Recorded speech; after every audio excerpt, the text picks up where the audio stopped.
Welcome to the Progress Texas Happy Hour.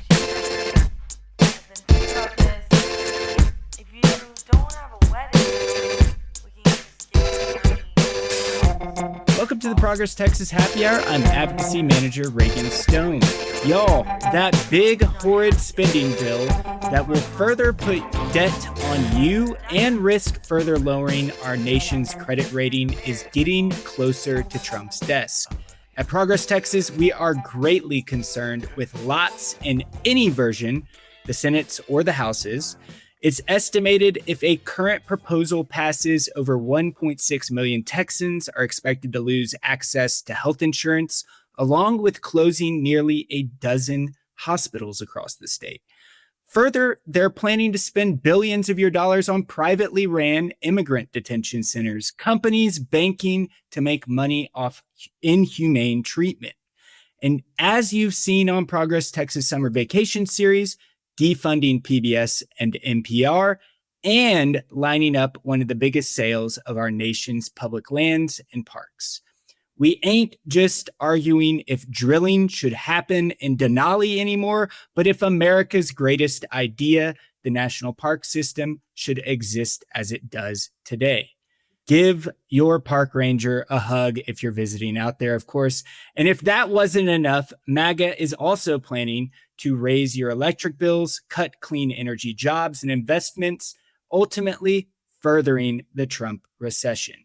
Today, we'll be diving into that last topic surrounding clean energy and how Trump's plans will exacerbate a growing climate crisis. Germán Ibanez has 40 plus years of experience in consulting around clean energy. Originally from Colombia, he's now based in Houston, where along with developing clean energy solutions for municipalities to multinational companies, he also serves causes like Citizens Climate Lobby and the Houston Climate Movement. Thank you for joining us today, Germán. Thank you for having me, and I'm looking forward to sharing what I know about the grid and all the things that are happening. Today is a fortuitous day because now the Senate has given up the big, beautiful bill and given it to the House. So they are now trying to reconcile, or whatever they want to call it today. So over the weekend, we'll see if it actually happens. It is whatever we want to call it. We're at Progress Texas. We're trying to say it's not a beautiful bill at all. It's pretty horrid.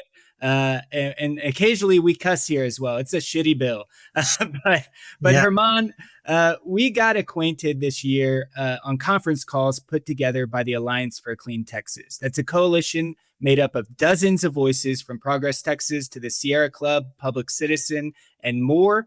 And while we don't always agree with each other, I did very much appreciate your fact-based approach to the Texas Ledge. For our listeners, we will visit a bit on Texas energy, including the not my favorite nuclear deals coming down the pipeline. But before that, can you share with our audience a little more about yourself and what I'm really interested in, your why? That is, why do you do what you do? And are there any personal experiences that helped shape that?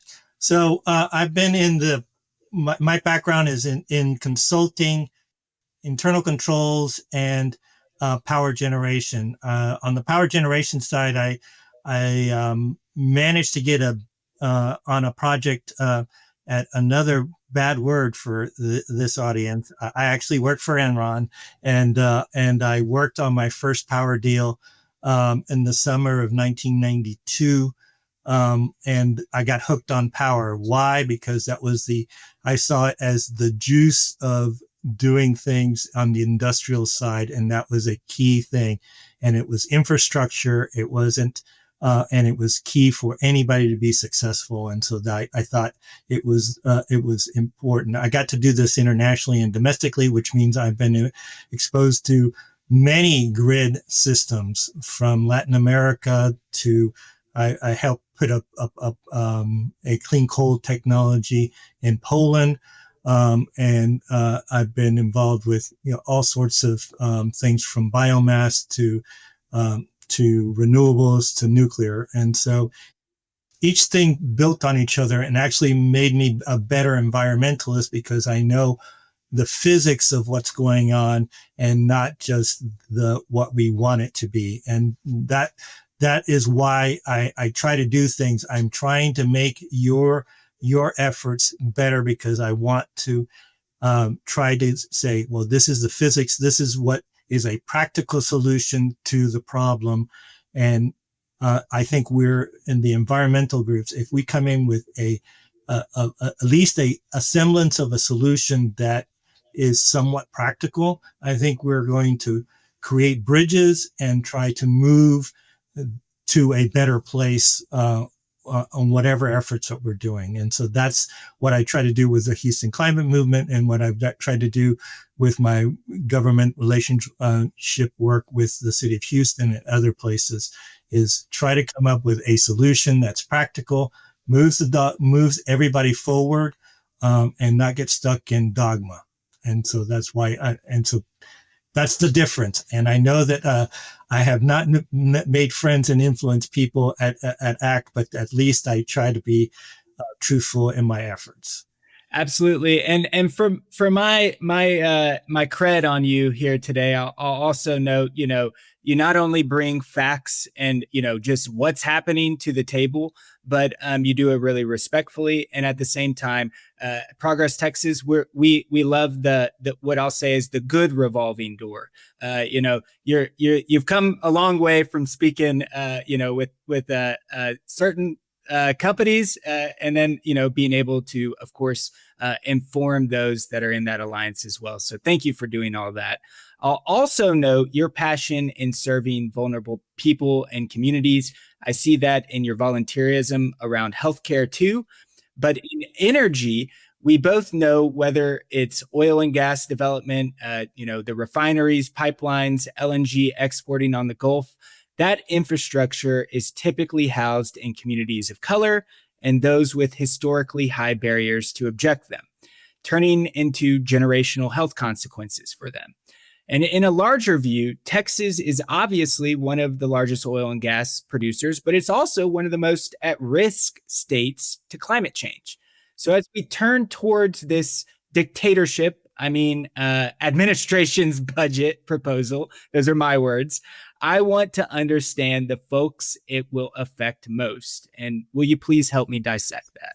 So before we start that, I really want you to understand ERCOT and what the fuel mix at ERCOT is. And that will help us walk through all the things that you've talked about. So currently, we are 38% natural gas. That's 66,000 megawatts of power that's natural gas based. Then the next one is wind, which is 39,000 megawatts. And so thanks to Governor Perry and all the work that we did to try to do high voltage transmission wires, that's actually what started Texas being the highest producer of wind. And we happen to be in so West Texas all the way up to North Dakota is the wind section of the United States. So we are at the bottom end of what is the best place to put wind power in the United States. The next one is solar, which, we only started putting solar in really in the last 3 years, and we're already at 18%. We have 31,000 megawatts of solar. Coal, which is the one that we're actually getting rid of soon, is at 14,000 megawatts. And we're down to probably 5, maybe 6 active coal plants right now. So the one that I think that the Houston area is more familiar with is the Parrish plant, and that has an oil enhancement contract on the back of it. It actually takes carbon emissions from the chimney and tries to pipe it out to the oil fields to help drill for oil. Next one is batteries. We're at 7% of that, and we're at 13,000 megawatts of that. We have nuclear, which is one sort of the older things. We've had those 4 reactors around since the 1980s, and that's at 3%. We've got 4 connections to the outside world on a DC tie, 2 to Oklahoma and 2 to Mexico. and that is just under 1%. We have one hydroelectric plant, and then we got some biomass. Our total installed capacity is 172,000 megawatts. Natural gas is the driver of your electricity price. The other thing that's going on that's very important is that due to all the storms that were happening, your transmission and distribution costs are actually going up. And that is because your Encore, Reliant, AEP are also trying to strengthen their infrastructures to avoid some of the power outages that we've had due to the storms. And so, if you're complaining about your bill, you can negotiate one thing in most of the places throughout Texas. You can't do the other, which is you can. So if you're not in Austin, you're not in a co-op, and you're not in San Antonio, you have providers you can choose your electricity price. And so we have, along with everything else in Texas being special, we have that. So what's happened so far on the bill? So essentially, the bill came out of the House with to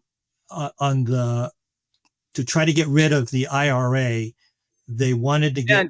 And before you go there, Haman, will you tell us a little bit about what the Inflation Reduction Act was? Of course, that was the Democrats led federally investing in renewable energy, a historic move, in fact. But can you kind of give us a baseline of what that was? All right. So the IRA was a bill that actually helped extend the production tax credits, which is what wind power uses, and the investment tax credits that was for solar, hydrogen, battery storage, and geothermal.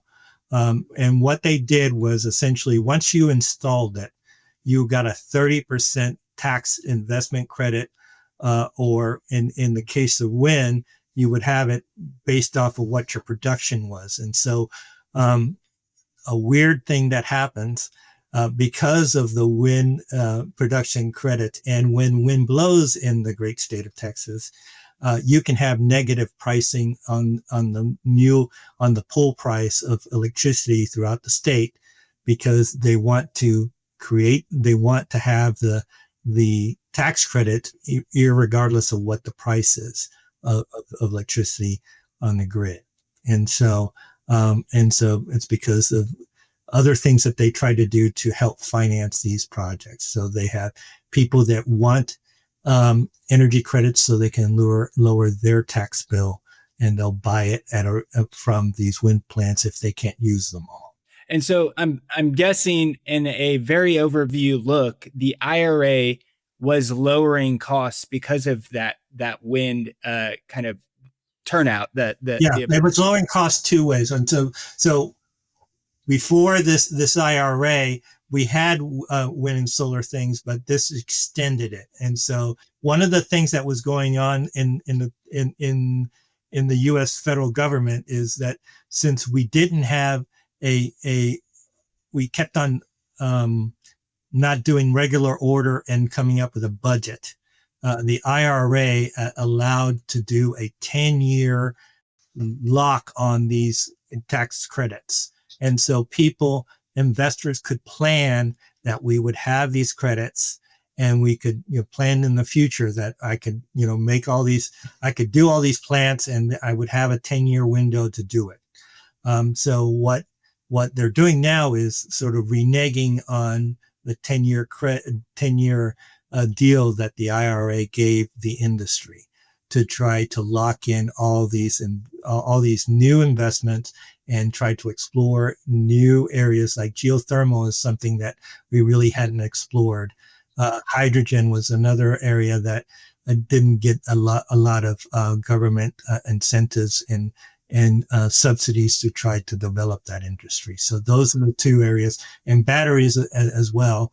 And thanks to battery, wind, and solar, we have been able to come over lots of humps over the last couple of years because gas wasn't as solid as it was, nuclear hasn't been as solid as it was, and coal hasn't been as solid as it was. I mean, we have a risk of getting really far away from where we're going, but that is what saved us in Winter Storm Uri. I mean, that's the truth that be called.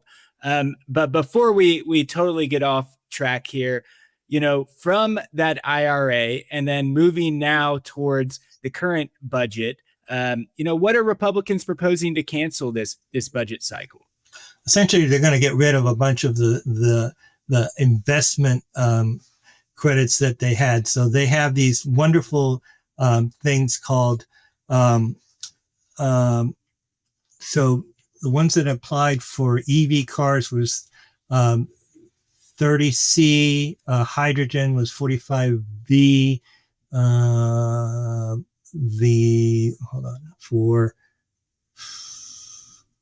so these were tax credit schemes for each one of the technologies, and we're essentially eliminating a lot of them. So some of the things that Cyrus from Sierra Club had talked about is, energy efficiency. We have really not captured a lot of energy efficiency in a lot of places, and especially in the low income folks. We could do so much good trying to retrofit and weatherize homes in low income areas. And I think, I talked to one of the groups that's part of ACT, the SEER group in Houston, and essentially it takes anywhere from $5,000 to $10,000 for a small 2 to 3 bedroom house. What you do is you just put in new insulation, new windows, and put in an air conditioning system or something like that if they don't have it, and that's all you'd have to do. And so with $10,000, you can do that for those kinds of those old homes in different parts of Texas. And so that's something that supposedly each one of the your distribution companies should have an allowance for that. But they have been trying, like CenterPoint has it for us in Houston. And what they've been doing is changing out water heaters, conventional water heaters to gasless water heaters, or tankless water heaters, I'm sorry. And so that's how they've been using some of those funds that they have. But so essentially, if we're there are 501c3s that are available to try to do that, because one of the major things that holds it back is bad project management. Essentially trying to get a block or multiple houses that are close together that you can get a contractor in there and do each one of the houses continuously during that period of time, and making sure that you get as many houses on the block done at once.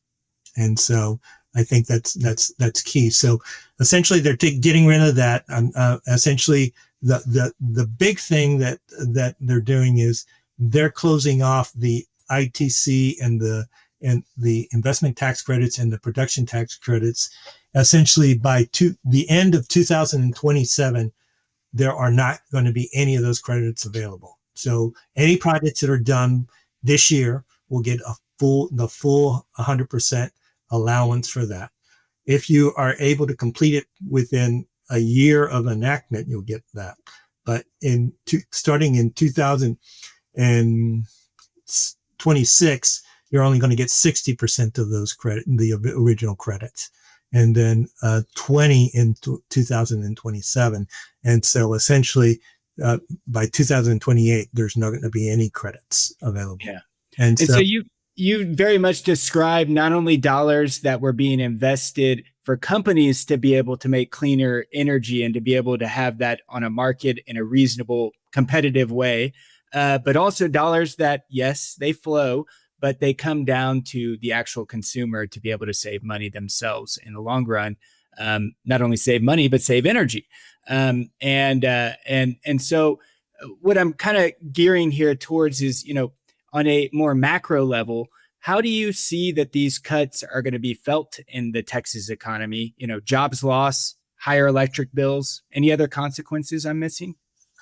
So, Energy Innovation came up with these maps on how each state was going to do based off of what the annual energy cost was going to happen to you. And Texas happens to be on the top range of the map. Oklahoma, Missouri, Kentucky, Louisiana, and South Carolina are going to be the top states are going to be most affected. And the effect could be as much as $900 extra. Okay. And so is that partly because that's where the dollars were invested or the jobs were there? Or is there something that I'm missing? Why is that? Why are those the states? Why is Texas there? Okay, so Texas is because one of the wonderful things about Texas, it's the widest state. It is the most. It consumes the most energy by leaps and bounds from any of the other states, and it happens to have the lowest electricity price compared to all the rest of the United States. And we're our own grid. So essentially, 85% of Texas is on ERCOT. You've got the Panhandle that is connected to Oklahoma. You've got El Paso's connected to New Mexico, and you've got East Texas that's connected to Louisiana and that grid system. And so we are our own island. And the reason for being our own island is we didn't, before Jimmy Carter did PURPA, where they actually established natural gas prices, a base natural gas price, and states couldn't arbitrarily tell you what your natural gas price in that state was going to be. Essentially, we didn't want to share our low natural gas prices with everybody else. And so that's why we created ERCOT. We did not want to share. And that's not very friendly. So one of the reasons that if we were connected to the grid on either side, our need was so big in Winter Storm Uri, there was no way that we were going to be able to get any of the rest of the east or the west to generate enough electricity to save us. So I know that there's been a lot of talk about, let's connect up. I'm on the fence on it. We can definitely do some stuff to shore up things on our side.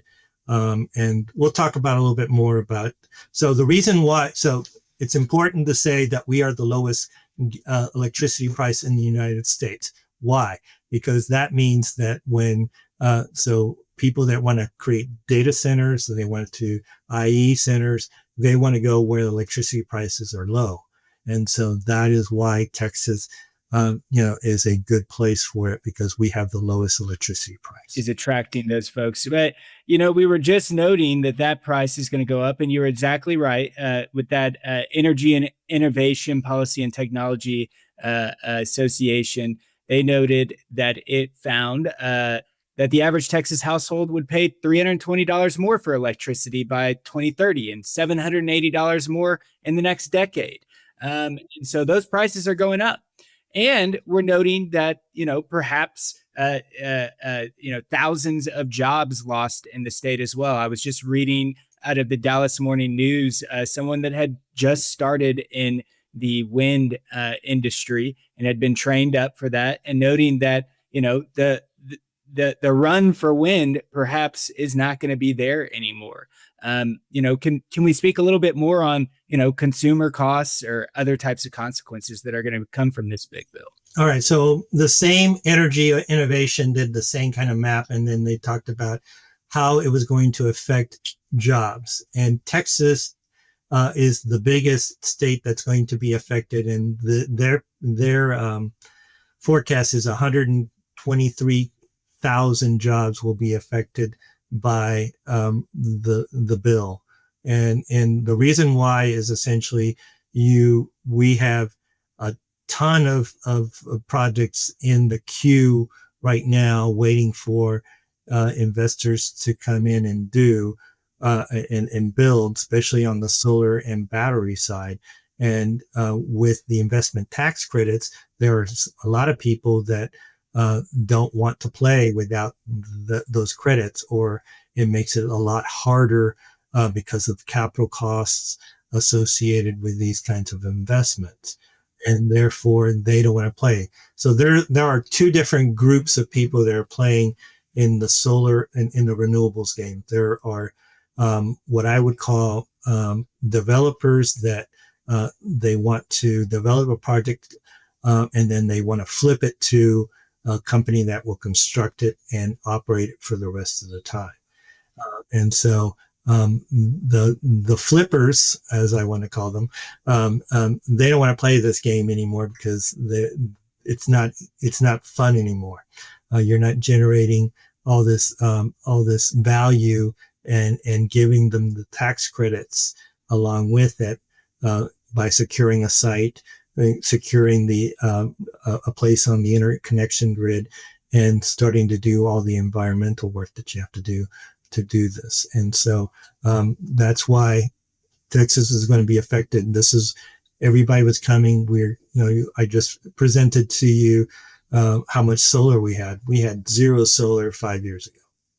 And so all this stuff is new, ready, and we have a market for it. You can read in the paper on all these data centers that Texas wants to hold here, and we have the grid systems, and we're even talking about expanding the grid yet again to try to capture more areas that have wind and solar. But now with this big beautiful bill, people are going to have to think about it a little bit more.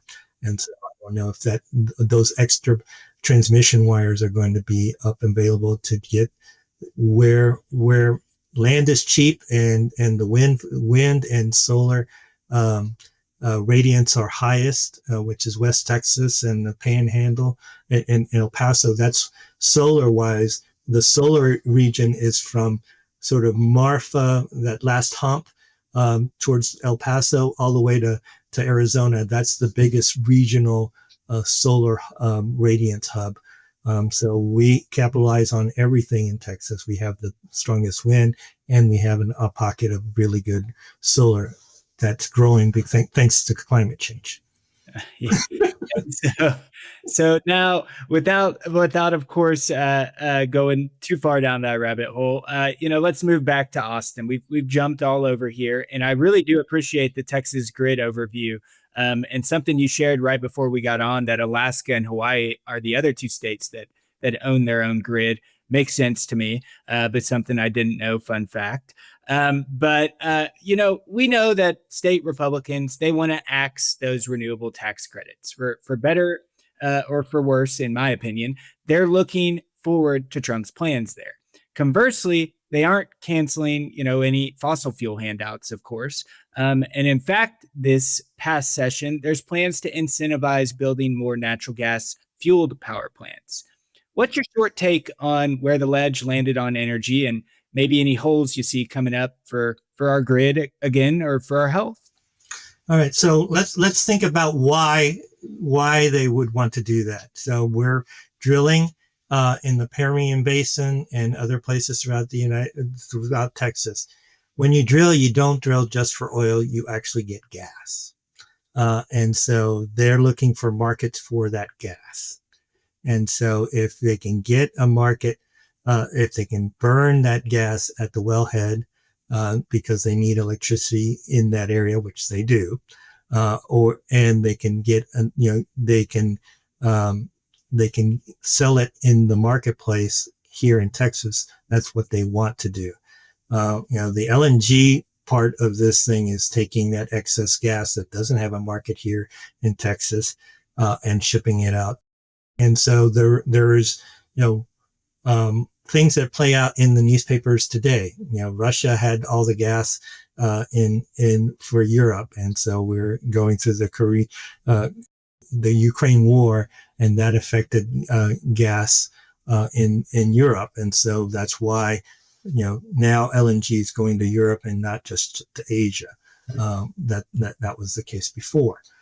So that's one thing, and then the other major thing, which I think we're going to get into later, is this new love for nuclear, and so I have stories to tell you about that section.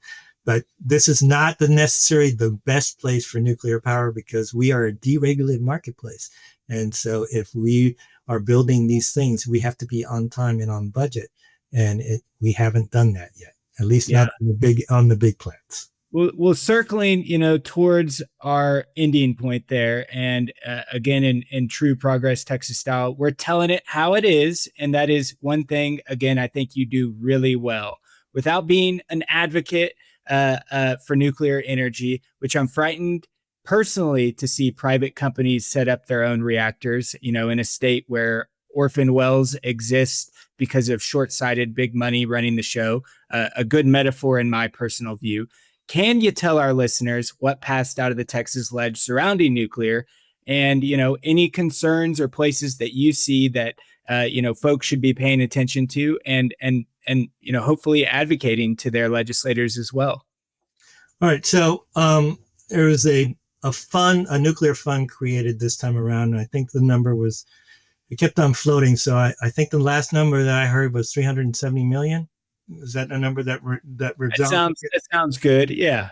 And so essentially what they're trying to do is they're trying to foment the small modular reactors, and they're trying to do it where to support data centers and IE centers. And so the places where they are talking about it is like 3 or 4 places in Bryan, Texas at the Regis campus in Texas A&M, Abilene, another 3 or 4 small reactors. And then Governor Perry or Secretary Perry, I think that's what I should be calling him now, is got something in Texas Tech. And then there's the one that's gotten the farthest along is Seabreeze outside of Victoria. And I just sat at the behest of our favorite fellow ACT members. I actually read through the application that was submitted to the Nuclear Regulatory Commission, and the holes that I found were twofold. One of the things I did not know was I didn't know what the dead zone was for small nuclear reactors, and now I know. It is 400 meters all around it. Okay, so that was one of the things that I did. What's a dead zone? What does that mean? So they have to have a fence around this area to protect the reactor. So there are only facilities having to do with the operations of that reactor is in that zone. So you have to protect it. You have to protect it. So one of the holes that I found, and I don't know if it's because it's too classified or not, but they didn't explain what kind of security that they needed to provide. That if you go to South Texas Project or Comanche Peak, you have SWAT units around it. You've got fences. They run drills, all sorts of things to try to make sure that nobody can come into those fences. That part of the application was blank. And people in technology, they're acting as security, of course. Yeah. Well, you don't know that. I don't know that, but it is not clear what are they going to have the same standards as they have for the big nuclear plants. Okay. So Seabreeze, I just want to let you know what Seabreeze is all about. So they're using a small modular reactor. They're not using uranium through water. They're using uranium pellets. It looks like a rugby, not a cricket ball, and essentially they have helium as the cooling thing on the reactor side. Okay, so that's new technology for me. My experience has always been water reactors. So the water is the conduit for the reactions and stuff like that. And then on the steam side, they have water. So it's a two loop system. And Dow is the receiver of Dow is the developer and the receiver of the heat and the power of those reactors. And they need the heat for a refinery they have right next door to it, for their processes. And something that a lot of people don't know is Dow has the largest natural gas fleet behind the fence in the state of Texas for their refineries. And so what they're actually doing, if you're looking at it from a holistic basis, they are reducing their carbon footprint by going nuclear. And they actually are making the heat that they need in a more efficient way than they were doing it via a natural gas system. Okay. And then, so finally, and so it's self-contained. They're going to produce electricity for themselves, so behind the fence kind of thing. And if there's extra, they would sell it into the grid. That's everybody does that. So if you are cutting down your manufacturing and you have electricity to sell and it's a good price on the grid, you're going to sell it into the grid. And so that helps stabilize the grid, helps you get a little extra money as an industrial, and you don't have to turn off your machines because you're not using all the capacity that you have for your process. So yeah.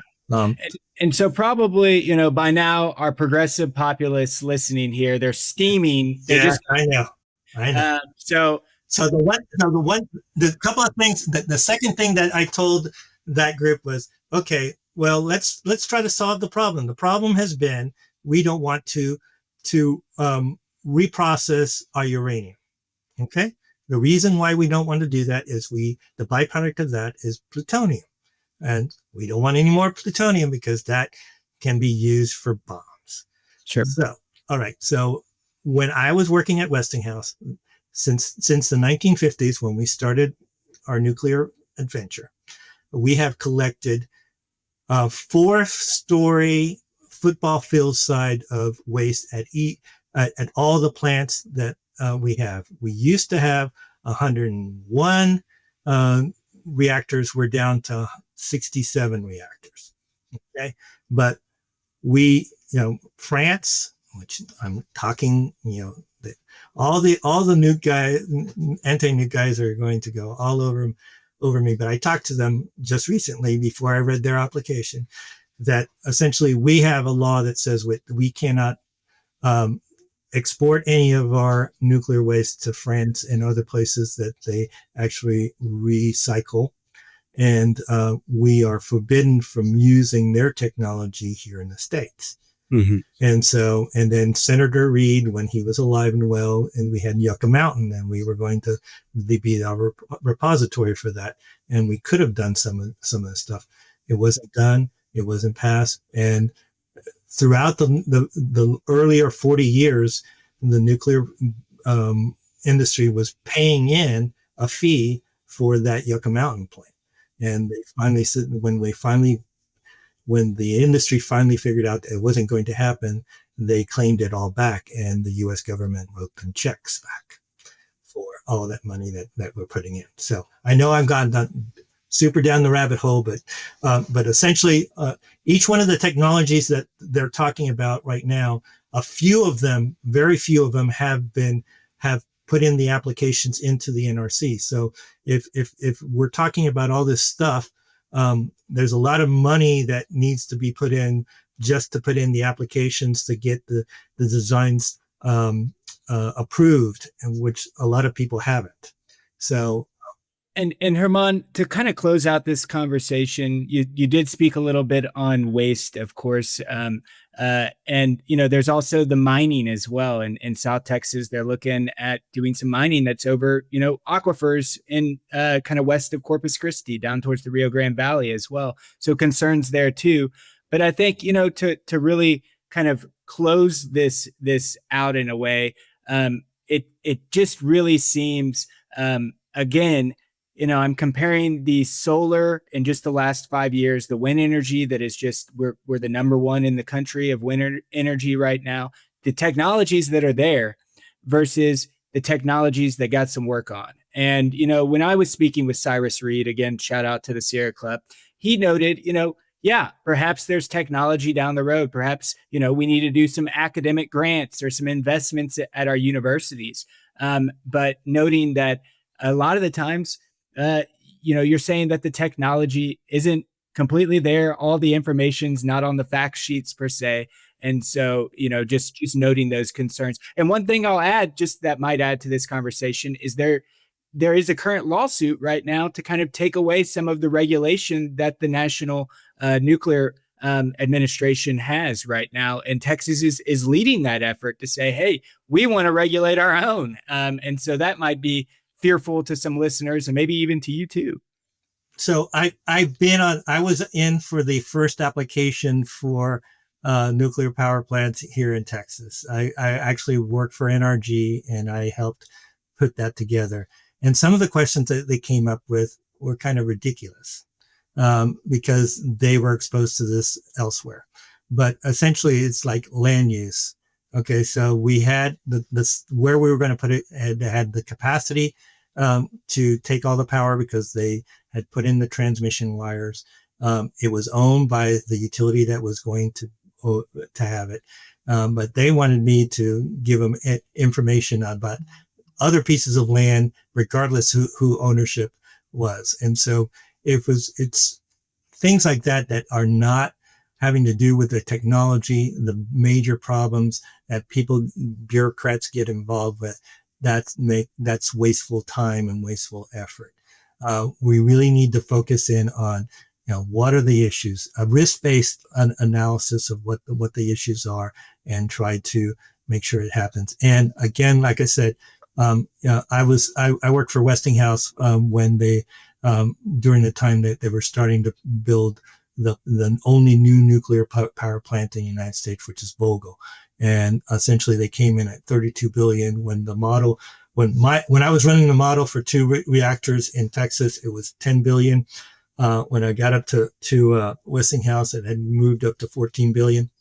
So, and it was all bureaucratic messes that extended the time period, and even with the application, the way they structure it now, it's an operation and construction and operations license altogether to try to avoid the thing that happened in South Carolina, which essentially they started building it and then they said stop it, and they had their $2 billion in the hole when they stopped it. So we want to make sure that people have, just like what we're doing today for the solar industry, we want to have a stable base where the incentives don't move around and people can make long-term decisions on putting in this infrastructure. We are not like all the other utilities where we have a capacity charge to incentivize people to do things. We have an energy-only grid, and only, industrials that need the power or people that want to invest make the decisions based on the prices the electricity can get or they can get from an industrial. If you keep on changing the rules, you're not going to get anybody to make those long-term investments. Absolutely. So that's a really, really good place to kind of put a pin there. Herman, please close us out. And I mean with all truth that I always hope that you're in the room if no other representative of the people are there. I appreciate talking to you. My last closeout question here is, what actions would you recommend to folks listening that they take, either advocating to their U.S. or their state lawmakers? And if you don't have any actions immediately, perhaps what can they be paying attention to? Of course, besides Progress Texas, where do you get some of your information that you go and move the ball forward? All right, so I do recommend that you call your U.S. representative now and state your objections to the bill, and the time is now. the second thing, I think one of the guys that does a really good job and comes out with a lot of information on the power grid is Doug Llewellyn, and the Texas, what is it called, Power and Storage Letter. I pay $60 and a month for it, a year for it, and he cranks out everything that's going on at ERCOT, at the PUC, and at the state legislature on energy. So a big shout out to Doug. And then finally, I think that I keep tabs on things via some of the incubators that are going on in different cities. So here in Texas, we have, or in Houston, we have the ION and Greentown Labs. And so I keep up with new stuff there. And then and just follow a couple of the industry rags that they come up with what innovation and where's the money going to on the energy side of things. And so, and I have a bunch of friends in the industry, so they complain to me all the time. So I get the inner juice on what's going on the investment side of the house. Sure. And I'll note, I feel like we've gone from philosophy to physics here today. And I'll note a personal story. When I was working in the Texas House 15 plus years ago, I was with a moderate House Republican at the time. And we were working for the first time bringing House Republicans and the Sierra Club to the same table to put scrubbers on Houston area refineries. Of course, in my personal opinion, 20 years too late, but there's nothing like having a conversation and sitting down with people that you can, of course, chat with in a respectful way and be able to come up with long-term solutions to ways that are going to help all Texans. And really, that's what we do here at Progress Texas. We are in the business of making sure that there is a counter to disinformation. But while that machine is funded by oil and tech billionaires, far-right religious nationalists, and more, we rely mostly on everyday Texans who value our hard work and share our belief that a Texas that works for everybody is the Texas we want to live in. We don't do subscriptions or paywalls because we believe the message of progress is one that everyone should be able to access, learn from, and act upon. So if you've become a regular listener, we could use your support and no amount is too small. Thank you to Luke Metzger and Environment Texas and longtime Texas Sierra Club member David Griggs, as well as a lot of listeners just like you. Thank y'all for joining the team. Go to progresstexas.org/donate to join them. And from everyone at Progress Texas, thank you for tuning in and see y'all next time.